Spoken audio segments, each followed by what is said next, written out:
আচ্ছা ঠিক আছে, তুমি আসো। হ্যাঁ আচ্ছা আচ্ছা ঠিক আছে, রাখি। আমার স্ত্রী তো চলে আসছে, ও রাস্তায়, ও কিছুক্ষণের মধ্যে চলে আসবে। ও যদি এসে দেখে তুমি এখানে আসো, তাহলে আমার কি? সেই চলে গেছো? হ্যাঁ আমি বাসায় চলে আসছি। তুমি? হ্যাঁ হ্যাঁ, এই তো আমিও রাস্তায়। কি ব্যাপার, তোমার পিছন দিয়ে ওটা কে গেল? কই না তো। দেখো আমার পিছনে কেউ নেই, দেখো এই যে দেখো। মিথ্যা কথা একদম বলবা না, আমি স্পষ্ট দেখতে পাচ্ছি তোমার পিছনে কেউ গেছে। দেখো আমার পিছনে কেউ নেই, দেখো এই যে দেখো।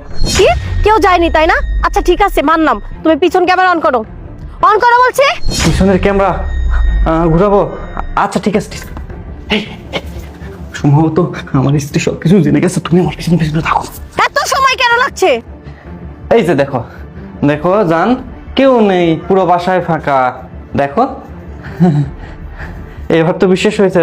শুনো, আমার আসতে আর 5 মিনিট সময় লাগবে, আমি এক্ষুনি বাসায় আসছি।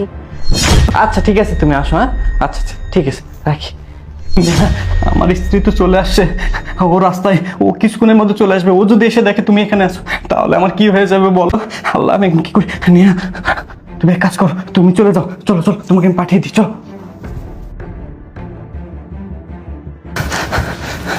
আল্লাহ,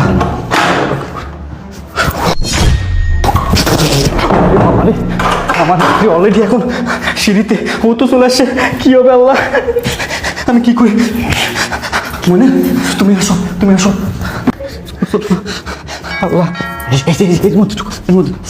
না না না ময়না, এই দরজা দরজা লাগা দিবে, ও চালাক, খুব চালাক। আল্লাহ রে, ওরে বাবা। এই তো ঢুকো, এর মধ্যে ঢুকো, এর মধ্যে ঢুকো। দেখি তো, না এখান থেকেও তো দেখে পাবে, কি করি? ঢুকো, নিচে ঢুকো, ঢোকেন। আল্লাহ রে, ওরে মা, আল্লাহ, তুমি কাজ করো, কাজ করো, তুমি যাও যাও, এখানে ঢুকো। দেখি তো, দেখি তো, না না না, ওখানেও থেকো না। আল্লাহ, আল্লাহ রো, ও এই যে, এই যে, ঢুকো ঢুকো ঢুকো, দাঁড়াও দাঁড়াও, মানে দাঁড়াও দাঁড়াও দাঁড়াও, এই দাঁড়া দাঁড়া,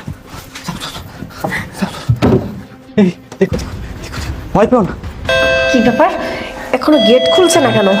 এইভাবেই থাক, আমাকে আর নার্ভাস হলে চলবে না, আমাকে সাহস রাখতে হবে।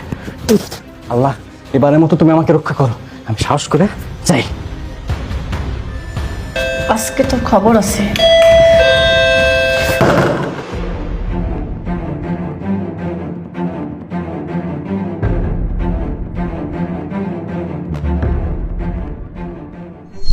কি ব্যাপার, গেট খুলতে এত সময় কেন লাগলো? নুপুর তুমি আসছো? শোনো নুপুর, নুপুর লক্ষ্মী, শোনো, কি দেখতেছো তুমি বলো তো? কিছু দেখছি না আমি, যা দেখার আমি সেটাই দেখতেছি। আরে বাবা, সেটা তোমাকে বলবা, তুমি কি?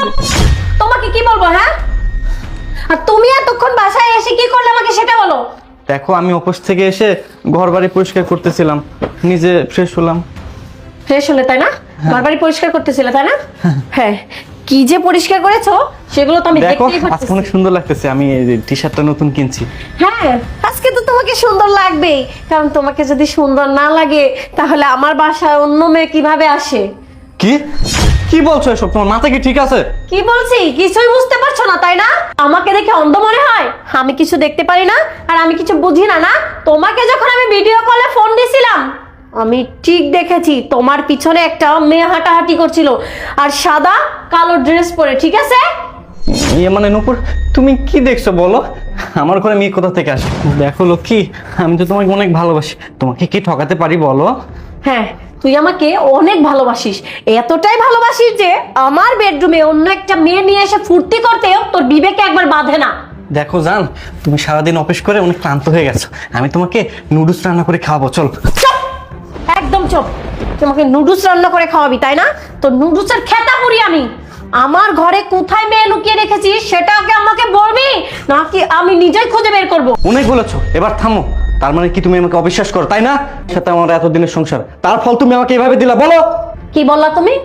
তোমাকে আমি অবিশ্বাস করি তাই না? আরে তোমাকে যদি আমি অবিশ্বাস করতাম তোমার সাথে এতগুলো বছর একই ছাদের নিচে থাকতাম না।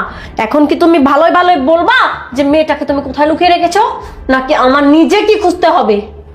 না মানে ইয়ে খুঁজবা না না? ঠিক আছে, আমি নিজেই বের করছি। নুপুর, কি করতেছো তুমি? পাগলামি করতেছো কেন? কেউ নেই, দেখো কেউ নেই। চুপ! আমার পথে বাধা হবে না। সরো ওইদিকে, সরো বলছে। কি ব্যাপার? এগুলো এখানে কেন? এইগুলো এখানে কেন? তুমি না একটু আগে বললা তুমি ঘর গুছিয়ে রাখছো? হ্যাঁ। এই তোমার ঘর গোছানোর নমুনা। এটা তো ছিল আমার ওয়ার্ডরোবের মধ্যে। এগুলো বাইরে কেন? আরে বাবা, তুমি আসতেছিলা, এই জন্য আমি একদম চুপ! কি ব্যাপার? এটা কে? ইয়ে মানে এটা কে? এটা আমার দুঃসম্পর্কের কাজিন। এই, এটা যদি তোর দুঃসম্পর্কের কাজিন হয় তাহলে আমাকে লুকিয়ে এখানে লুকানোর কি দরকার? মানে তুমি রাগ করবে এই জন্য আমি ওকে ওখানে লিখেছিলাম। তোর কাজিন যদি আমার বাসায় আসে আর আমি তা দেখে রাগ করবো? কত মিথ্যা বলবি আমাকে? এই মেয়ে, তুমি জানো না ওর বউ আছে? জানার শর্তেও কেন তুমি আমার বেডরুম পর্যন্ত চলে আসছো? উত্তর দাও। আসলে আমি আসতে চাইনি, ও আমাকে জোর করে নিয়ে আসছে, আমাকে ব্ল্যাকমেল করছে। আমাকে শুধু আজকে না, এর আগেও অনেকবার নিয়ে আসছে। আমি ওকে বারবার বলছি আপনার না বউ আছে, তারপরে কেন আমাকে নিয়ে আসেন? ও বলে রাখ তোর বউ, তোকে আমি যেটা বলছি তুই সেইটা কর। ব্যাস, তোমাকে আর কিছু বলতে হবে না। কি গো, তুমি না একটু আগে বললে যে তোমার রুমে কেউ নেই, তুমি শুধু আমাকে ভালোবাসো, আমি নাকি তোমাকে অবিশ্বাস করি? এটাই তার ফল, তাই না? জানো আশরাফ, আমার না ভাবতে অনেক কষ্ট হচ্ছে যে আমি বাবা মার বিরুদ্ধে গিয়ে তোমাকে বিয়ে করেছিলাম যখন তুমি বেকার ছিলে, কোনো কাজ ছিল না তোমার। তোমাকে 2টা বছর আমার বাবার টাকা দিয়ে আমি খাওয়াইছি, পড়াইছি।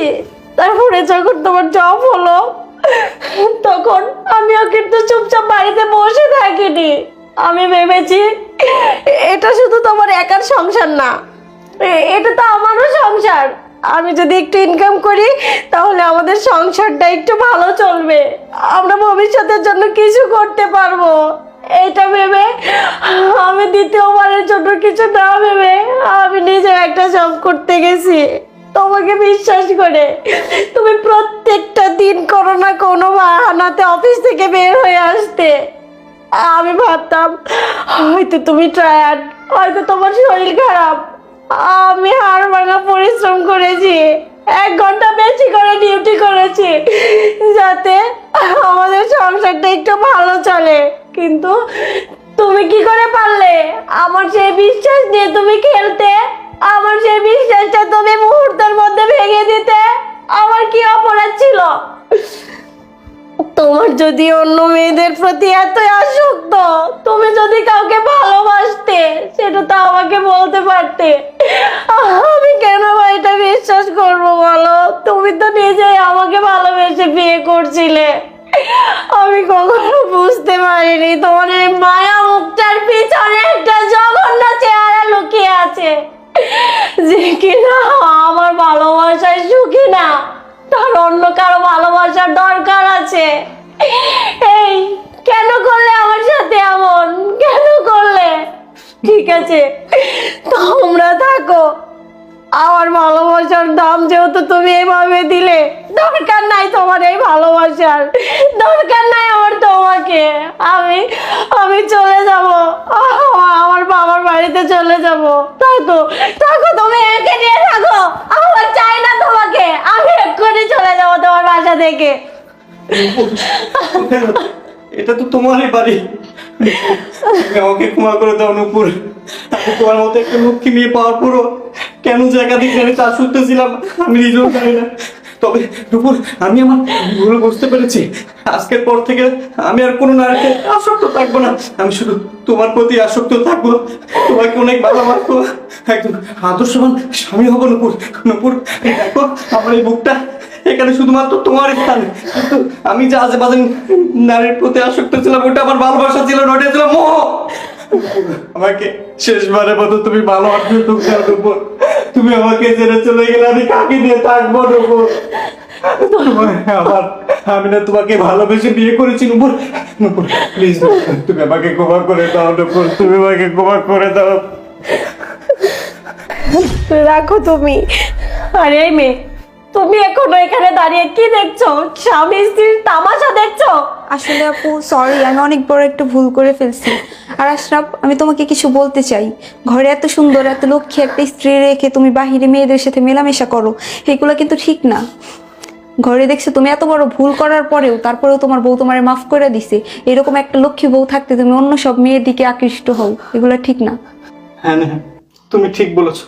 আমিও তোমার সাথে অনেক অন্যায় করেছি, তুমি আমাকে ক্ষমা করে দিও। নেহা, তুমি যাও। ঠিক আছে, তোমরা ভালো থাকো। কি নুপুর, তুই আমাকে ক্ষমা করে দিয়েছো তো?